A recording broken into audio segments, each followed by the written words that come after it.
bí nǹkan kò bá yí padà, apẹ́ kó tó jẹun kì í jẹ̀bàjẹ́ ni òwe tí yóò fẹ́ ṣiṣẹ́ fún àwọn gbajúmọ̀ olóṣèlú bíi mẹ́ta kan, nítorí wọ́n ní olórí oko orílẹ̀-èdè yìí, ààrẹ Bọ́lá Ahmed Tinubu, ó ti kọ orúkọ wọn sílẹ̀ pé kí wọ́n fún wọn ní ipò náà sì fẹ́ fún wọn ipò aṣojú orílẹ̀-èdè yìí ní àwọn orílẹ̀-èdè míì yan ambassador ni wọ́n fẹ́ fún àwọn olóṣèlú táwọn èèyàn rò pé ayé ti gbàgbé ọ̀kan nínú wọn, pé wọ́n ti gbàgbé àwọn ti fi bí ṣó olórí ẹ̀. Ǹjẹ́ àwọn mẹ́ta wo là ń sọ? Màní mínísítà ọ̀rọ̀ ìrìnnà tẹ́lẹ̀ lórílẹ̀‐èdè yìí tó jẹ́ ọ̀kan lára àwọn agbẹnusọ ìgbìmọ̀ àpolongo ààrẹ Bọ́lá Tinubu lọ́dún tó kọjá, ìyẹn olóyè Fẹ́mi Fani-Káyọ̀dé, àmúgbálẹ́gbẹ̀ẹ́ fún ààrẹ tẹ́lẹ̀ lórílẹ̀‐èdè yìí ọ̀mọ̀wé Goodluck Jonathan, ìyẹn pásítọ̀ Reno Omokri àti sẹ́nítọ̀ tó ń ṣojú àárín gbùngbùn ilẹ̀ Haúsá nílé ìgbìmọ̀ aṣòfin àgbà l'Àbújá tẹ́lẹ̀, ìyẹn ọ̀nàrẹ́bù Shehu Sani. Àwọn mẹ́tẹ̀ẹ̀ta ìlà gbọ́ pé Tinubu ó mà ti nìkan korúkọ wọn sílẹ̀ ó sì fi wọn ṣe aṣojú, ìyẹn ambassador káàkiri orílẹ̀-èdè Nàìjíríà, gẹ́gẹ́ bí ọkùnrin oníròyìn orí ẹ̀rọ ayélujára ni tó ti fi ìgbà kan jẹ́ amúgbálẹ́gbẹ̀ẹ́ fún ààrẹ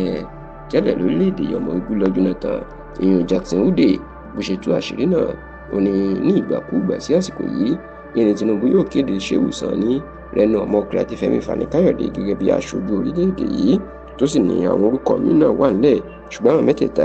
inú ní ìfọwọ́ ẹ̀ sọ̀yà pé Tinubu yóò kéde ní àìpẹ́ yìí. Ẹ rántí pé pẹ̀lú bí Fani-Káyọ̀dé bó ṣe wà lára àgbọn àpolongo ògbó Tinubu látìgbà tí Tinubu ti gbàjọba láàrin ọdún kan àti oṣù bíi 6 tó ń fáwọn èèyàn nípò, kò fún Fani-Káyọ̀dé. Eléyìí sì jẹ́ kí ọ̀pọ̀ èèyàn kó máa yẹ̀yẹ́ ọkùnrin náà, kó máa fi ṣẹlẹ́yà. Kódà òun náà nítorí ìṣẹ̀lẹ̀ yìí kò sọ̀rọ̀ nípa ìjọba Tinubu mọ́, kò sì yìn wọ́n mọ́ nígbà tí wọ́n fún ní ipò. Bákan náà lọ̀rọ̀ rí fún Reno Omokri tó ti máa ń bú ẹgbẹ́ òṣèlú APC àti ajagunfẹ̀yìntì Muhammadu Buhari. A gbọ́ wípé